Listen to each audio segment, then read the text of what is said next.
விஸ்வபிரம்ம ஜெயந்தி விழா மற்றும் 19ஆம் ஆண்டு ஐந்தொழில் விஸ்வகர்ம சமுதாய ஒற்றுமை பெருவிழா மிக பிரம்மாண்டமாக நடைபெற்றது. விஸ்வபிரம்ம ஜெயந்தி விழாவை முன்னிட்டு கோவை பெரிய கடை வீதியில் அமைந்துள்ள காமாட்சியம்மன் திருக்கோவிலில் காலை முதலே கணபதி ஹோமம், அம்மனுக்கு அலங்கார பூஜைகள் மற்றும் அன்னதானம் உள்ளிட்ட பல்வேறு நிகழ்ச்சிகள் நடைபெற்றன. மாலையில் அருள்மிகு ஸ்ரீ காமாட்சியம்மன் திருக்கோவிலில் இருந்து ஸ்ரீ விஸ்வபிரம்ம திருவீதி உலா நடைபெற்றது. ஸ்ரீ விஸ்வபிரம்ம திருவீதி உலா ஊர்வலத்தை கோவில் கமிட்டி பொருளாளரும் தமிழ்நாடு விஸ்வகர்மா பாதுகாப்பு பேரவை நிறுவனருமான MP பாண்டியன் கொடியசைத்து துவக்கி வைத்தார்.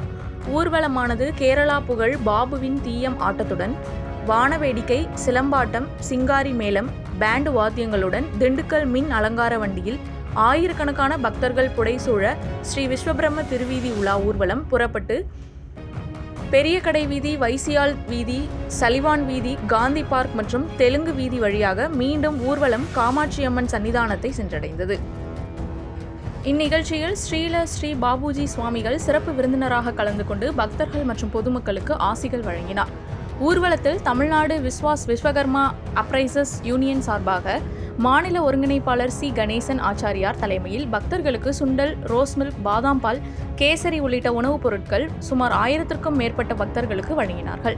இதில் மாநில பொருளாளர் ஜீவகன் ஆச்சாரியார், மாவட்ட பொதுச் செயலாளர் பிரேம்நாத் ஆகியோர் முன்னிலை வகித்தனர்.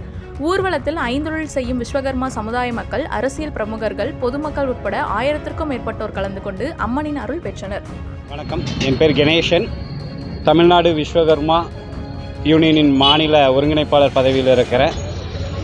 வருடந்தோறும் விஸ்வகர்மா சிங்கங்கள் மற்றும் சங்கங்கள் இணைந்து நடத்தும் விஸ்வகர்ம ஜெயந்தி விழாவானது நமது பகுதியில் கோவை மாநகரில் மிக பிரம்மாண்டமாக நமது விஸ்வகர்மாவின் அருளோடும் துணையோடும் நடைபெற்று கொண்டிருக்கிறது. அந்த ஊர்வலத்தில் நமது விஸ்வகர்மா நகை மதிப்பீட்டாளர் நண்பர்கள் மற்றும் நமது ரஜினிகாந்த் நண்பர்கள் நற்பணி மன்றமும் இணைந்து ஊர்வலம் வரும் பாதையான தெலுங்கு வீதி, இடையர் வீதி சந்திப்பில் ஊர்வலத்தில் கலந்து கொண்ட ஆயிரக்கணக்கான வேர்களுக்கு பாதாம் பால், குளிர்ச்சியான ரோஸ் மில்க், கேசரி, சுண்டல் போன்றவற்றை ஆண்டவன் அருளால் சிறப்பாக வழங்கப்பட்டது என்பதை தெரிவித்துக் கொள்கின்றோம். இந்த வருடம் போலவே இனி வரும் வருடங்களிலும் சிறப்பாக இந்த பணியானது நடைபெற எல்லாம் வல்ல விஸ்வபெருமானை வேண்டி விரும்பி கேட்டுக்கொள்கிறேன். நன்றி, வணக்கம்.